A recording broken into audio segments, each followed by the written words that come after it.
Hello student, एससीआईटी group classes में एक बार फिर आपका स्वागत है।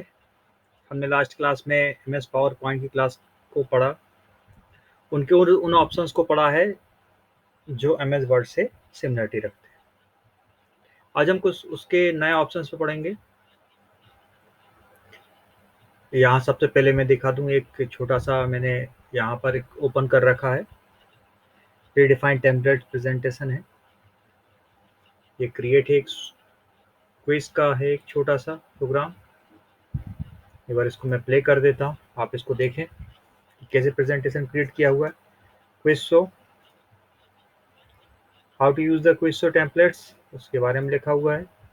सिंपल क्वेश्चंस एंड आंसर्स इसमें लिखे हुए हैं। जैसे लिखा है सन इज ए स्टार, ट्रू और फॉल्स।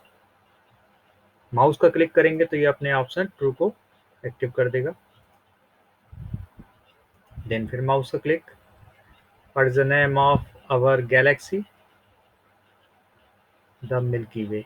देखिए सिर्फ मैं माउस का क्लिक कर रहा हूँ, क्वेश्चंस और क्वेश्चंस के बाद उसके आंसर्स जिस तरीके से आ रहे हैं, आज हमें ये सीखना है ये किस पैटर्न में हम इसका यूज कर सकते हैं। देखिए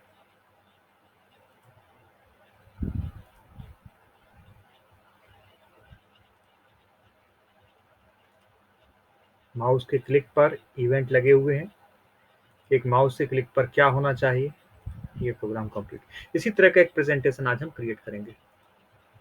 तो मैंने न्यू किया है, एक ब्लैंक प्रेजेंटेशन यूज किया।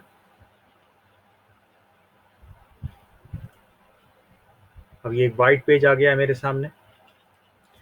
कुछ मैं और इसमें पेजेस जोड़ देता हूँ।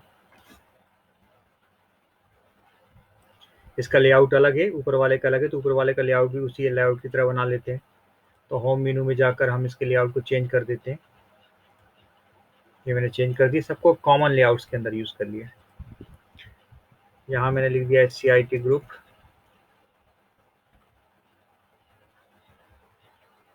यहाँ मैंने कुछ नहीं, यहाँ छोड़ देता हूँ इसको, सिर्फ नाम लिखकर इसको हटा दिया। सेकंड नंबर पे लिखा sky hub computer.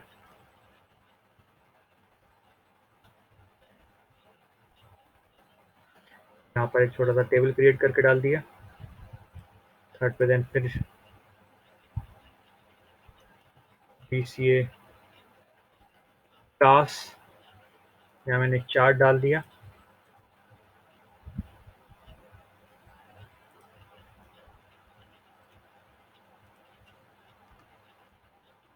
PGDCA class, यहाँ पर मैं एक पिक्चर डाल देता हूँ। ऑफिस क्लिपबोर्ड से पिक्चर का यूज कर लेते हैं।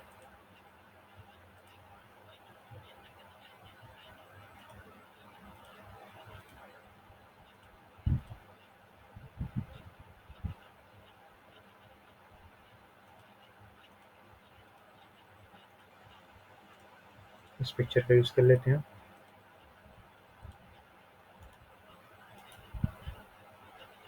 पेस्ट, ये डाल दिया मैंने।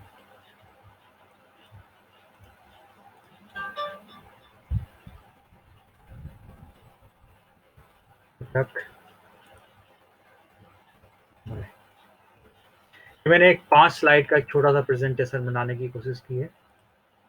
इसको सेंटर पे रख देते हैं। चाहे तो इसका फॉन्ट साइज आप बढ़ा सकते हो। सिलेक्शन किया, होम मेनू में आपको दिया हुआ फॉन्ट साइज बढ़ा सकते हैं, बोल्ड कर लिया, कलरफुल कर दिया। ये मेरा एक छोटा सा प्रेजेंटेशन है, रन करके देख लें। ये देखिए,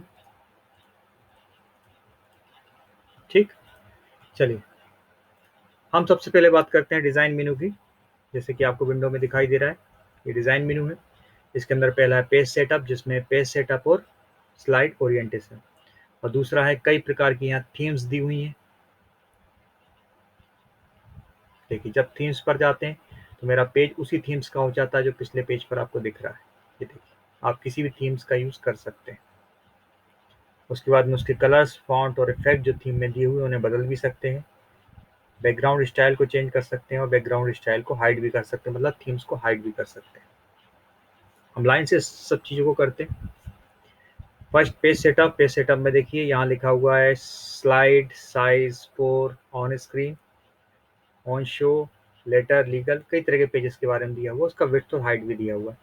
स्लाइड जो होती है वो हमेशा लैंडस्केप होती है और उसके नीचे लिखे गया नोट पेज जो होते हैं, हैंड आउट या नोट पेज होते हैं, वो हमेशा पोर्ट्रेट होते हैं। ठीक है, ओके। स्लाइड ट्रांजेक्शन पहले ही बताया गया, पोर्ट्रेट और लैंडस्केप। तो स्लाइड्स जो पेज होता है स्लाइड का वो हमेशा लैंडस्केप होता है। अब ये जो पैटर्न दिया हुआ है, या तो ब्लैंक व्हाइट पेज था, इसको मैं चेंज कर लेता हूँ यहाँ से दिए गए इस पैटर्न पर। ये जब ये होता है तो मेरी सारी स्लाइड उसी पैटर्न में कन्वर्ट हो जाती है, क्योंकि मैंने थीम्स यूज की हुई है उसकी। तो डिजाइन में एक तो पेज सेटअप होता है, दूसरा ये थीम्स होती हैं। थीम्स के कलर बदल सकते हैं, जैसे ये जो कलर इफेक्ट है हम इनको बदल सकते हैं। देखिए कलर चेंज हो गया। फॉन्ट का टाइप बदल सकते हैं, फॉन्ट बदल गए।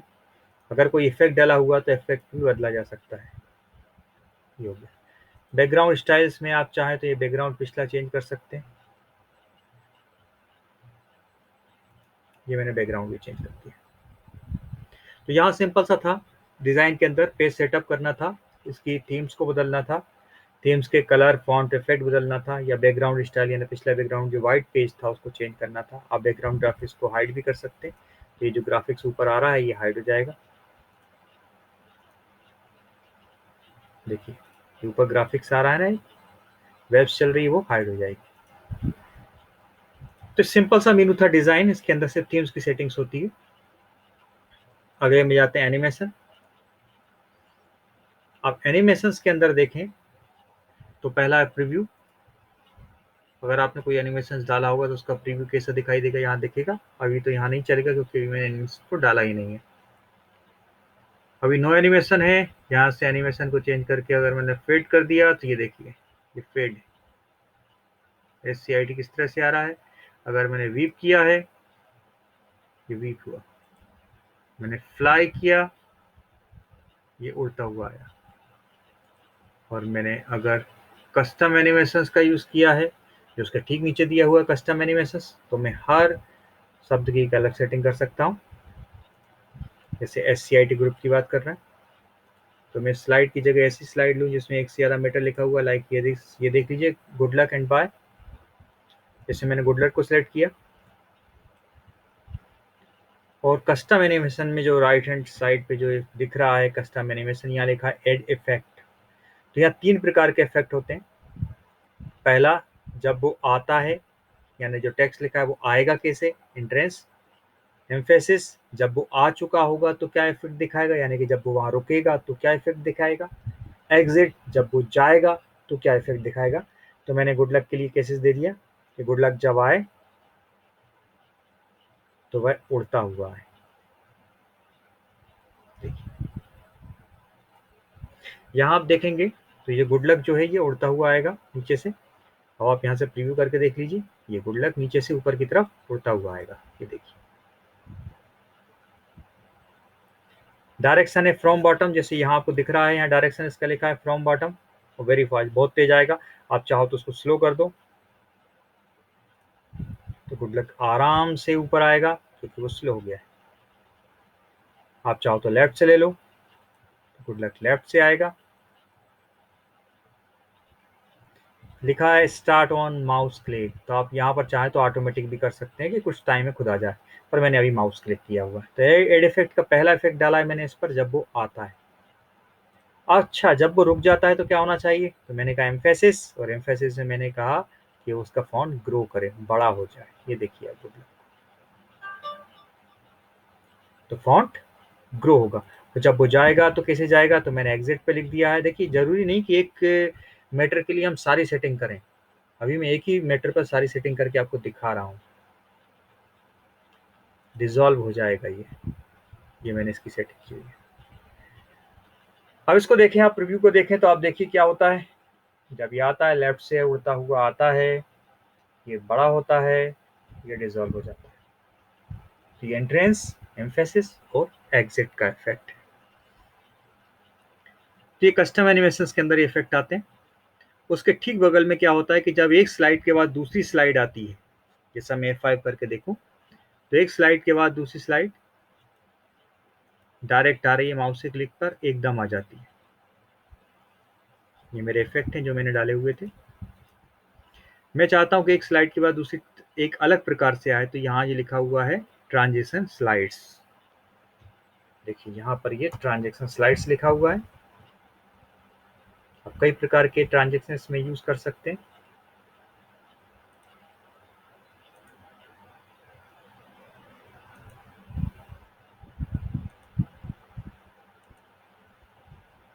ये वाला ट्रांजेक्शन यूज कर लेता हूँ। जैसे ट्रांजेक्शन यूज करते हैं तो इसके राइट हैंड साइड पे लिखा होता है ट्रांजेक्शन साउंड, यानी यदि कोई आवाज चाहते हो तो ट्रांजेक्शन के साथ आवाज भी आएगी। तो मैं यहाँ से आवाज ले लेता हूँ।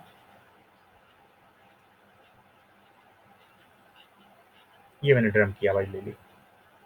ट्रांजेक्शन स्पीड फास्ट है, मैं इसको स्लो कर देता हूँ।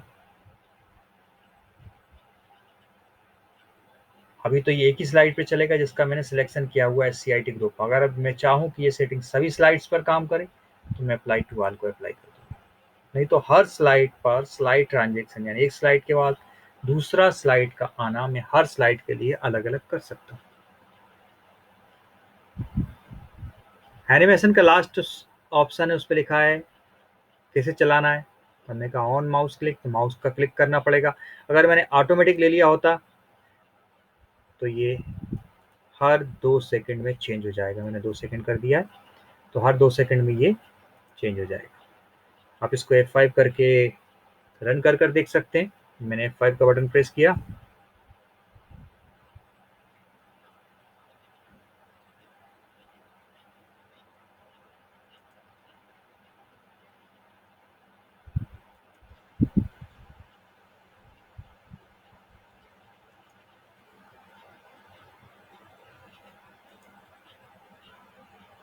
ये आपको दिख रहा है मेरा, ये क्लोज हो गया। ड्रम को हटा के नन कर देता हूँ फिलहाल। ऑन माउस क्लिक और ऑटोमेटिक अप्लाई टू ऑल कर देंगे, ये इफेक्ट सारी स्लाइड्स पर कॉमन हो जाएंगे। तो एनिमेशंस में हमने देखा कि कस्टम एनिमेशन हर शब्द और हर लाइन को बदल सकता है। जैसे गुड लक में सिर्फ मैंने गुड लक को चेंज किया था। अगर मैं बाय का चेंज करना चाहूँ तो बाय को सिलेक्ट कर लूँ और उसके लिए इफेक्ट क्रिएट कर दूँ कि बाय जब आएगा तो मोर इफेक्ट में ले लेते हैं।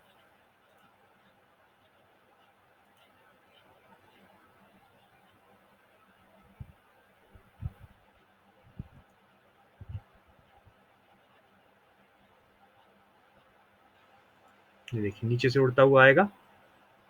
उसके इफेक्ट यहाँ राइट में दिखेंगे कि क्या क्या होता है इफेक्ट। तो आप इनका यूज कर लेते हैं। कहाँ से करेंगे? ये एनिमेशन से करेंगे। तो एनिमेशन बहुत सिंपल सा होता है। हमें हर पिक्चर्स के लिए, हर ग्राफ, चार्ट, जो भी ऑब्जेक्ट यहाँ पर लिखा है, वाले को टेक्स्ट लिखा है, पिक्चर है, ग्राफ है, कोई भी ऑब्जेक्ट है, साउंड है, उसको आप किस प्रकार से उसके आने पर ट्रीट करेंगे, किस प्रकार से उसे किस इफेक्ट से लाएंगे, ये डिसाइड करता है एनिमेशन। एनिमेशन के बाद तीसरा ऑप्शन होता है स्लाइड शो। स्लाइड का शो कैसे करना है? तो ये सबसे पहले ऑप्शन से यहाँ पर आप देख लें एक बार। फ्रॉम बिगिन मतलब पहली स्लाइड से, फ्रॉम करंट स्लाइड जो स्लाइड आपने लास्ट टाइम पर सेलेक्ट की होगी उसी स्लाइड से, कस्टम शो आप खुद डिसाइड करें कि किस स्लाइड को किसके बाद आना है। अगर मैंने इसको, इस वाली स्लाइड को अगर मैं सेलेक्ट किया हुआ DCA क्लासेस की, और अगर मैंने फ्रॉम बिगिन से किया तो हमेशा पहली स्लाइड से ही प्रेजेंटेशन रन होगा। अगर मैंने करंट किया तो DCA क्लास तो करंट रहा होगा लास्ट टाइम। तो इस बार क्या हुआ कि मेरा, ये देखिए अब DC क्लास पर है। अब मैं इसको करंट करता हूँ रन। DC क्लास क्या होता है कि जो पहली स्लाइड जब रन हो रही थी तो जिस स्लाइड पर उसने छोड़ दिया होगा वही करंट कहलाएगी लास्ट कस्टम शो। तो कस्टम शो करने के लिए जब आप क्लिक करेंगे न्यू कस्टम शो, ये पांचों स्लाइड्स के नाम दिए हुए हैं। आप किसी भी स्लाइड को ले सकते हैं, किसी भी क्रम में ले सकते हैं, किसी को भी आगे पीछे कर सकते हैं, किसी भी स्लाइड को दूसरी बार यानी डबल डबल बार आप उसको बुला सकते हैं। आप जिस भी तरीके से उसे करेंगे वो उस तरह से प्रेजेंटेशन बनेगा। इसका नाम है कस्टम शो। ओके, अब यहाँ पर जाइए, उसका शो देखिए। देखिए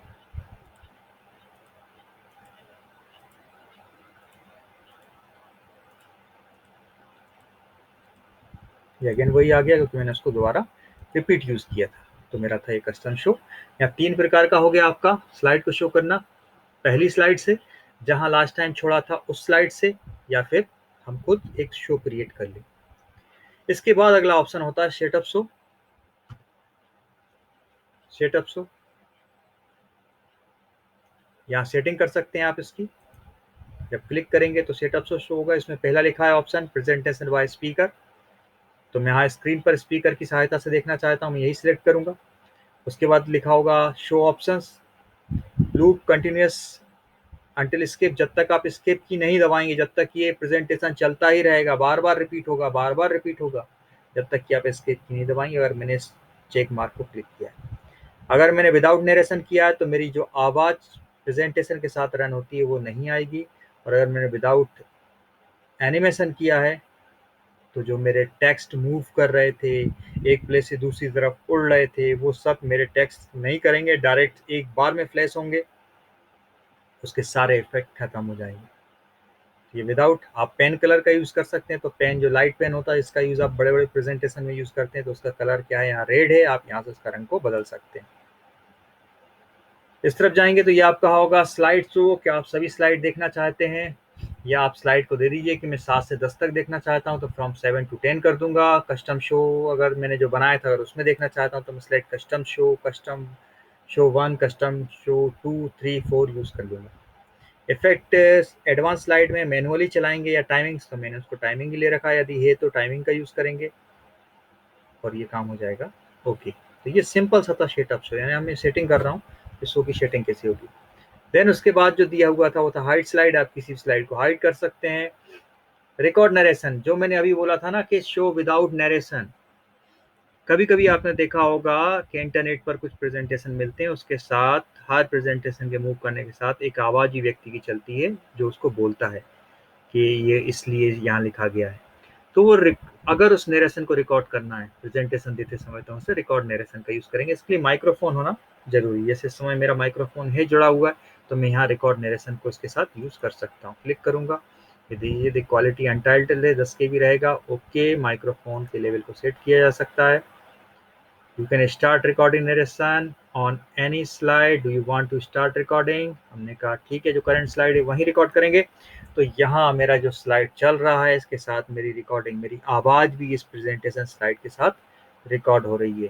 अब मैंने क्लिक किया, मैंने कहा ये देखिए, ये गुड लक दिया हुआ है आपके लिए कि आप लोग हमेशा प्रगति करें, और ये गुड लक यहाँ से मूव करते हुए, इसके बाद ये क्लास का एंड द बाय बाय, ये मैंने जो भी मैं बोल रहा हूँ वो यहाँ पर रिकॉर्ड हो रहा है। ये लिखा आएगा जैसे narration has been saved with each slide, do you want to save slide timing as well as, तो हम इससे कर देंगे ठीक है, सेव कर दीजिए। तो हर टाइम के साथ ये देखिए 2-2 सेकंड की स्लाइड्स हैं, इस पे सबके 2-2 सेकंड का टाइम लिखा है क्योंकि मैंने उसको जोड़ा हुआ है। ये सिंपल सा था रिकॉर्ड नरेशन। रिहर्सल टाइमिंग, जब आपको ये प्रेजेंटेशन एक बड़ी सी मंच पर देते हैं तो हमें बहुत कम समय मिलता है प्रेजेंटेशन देने के लिए, लाइक 2 मिनट 5 मिनट, तो हम क्या करते हैं कि प्रेजेंटेशन देने से पहले उसकी घर के अपने सिस्टम पर ही रिहर्सल कर लेते हैं, तो उसे रिहर्सल कहते हैं। रिहर्सल टाइमिंग आप क्लिक करेंगे कि प्रेजेंटेशन मैंने देना चालू हो गया या टाइमिंग चलना चालू हो गया। राइट हैंड साइड पर आप देखिए, लेफ्ट हैंड साइड पर देखिए, सॉरी राइट, ये है लेफ्ट हैंड साइड पर टाइमिंग चल रही है कि मैं इस स्लाइड के बारे में क्या बोल रहा हूँ। मैंने क्लिक किया, देन उसके साथ ये ऑप्शन चलता जाएगा, प्रेजेंटेशन बढ़ता जाएगा, मैं बोलता जाऊँगा।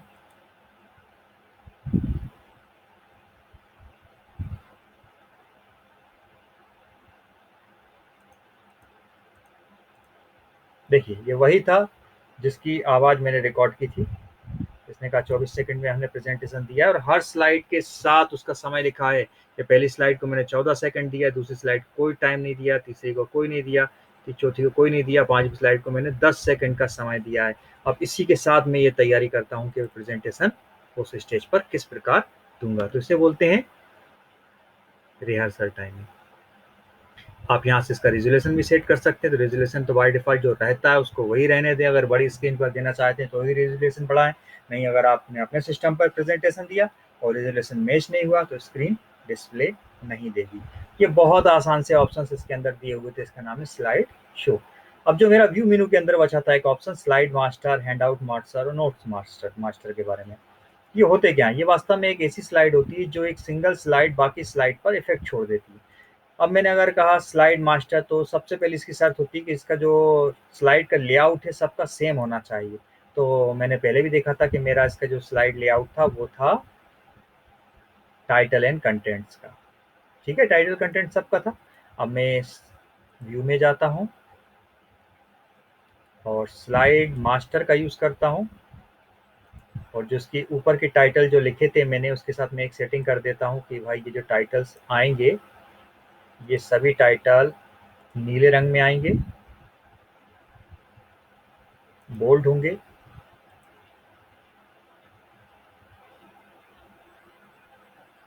ये 8 PM मैट्रिक्स के फॉन्ट में लिखे जाएंगे। ये मैंने ये सेटिंग यहाँ कर दी है। अब ये जो सेटिंग है सारी स्लाइड्स पर मिल जाएगी आपको।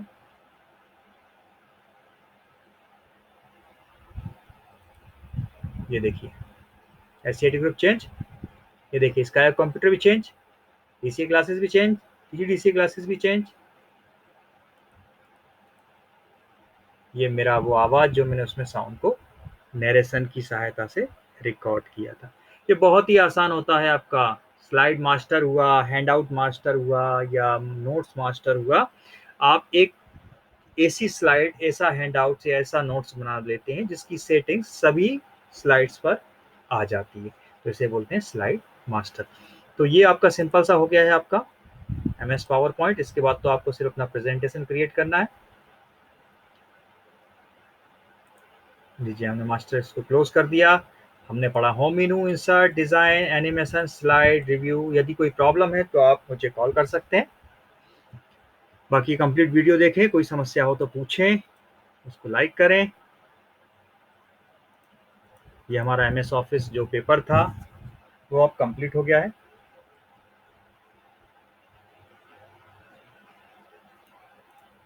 इसका है computer institute and training centre का ये MS ऑफिस की क्लासेस थी। इसमें अपने Word, Excel, then PowerPoint पढ़ा है।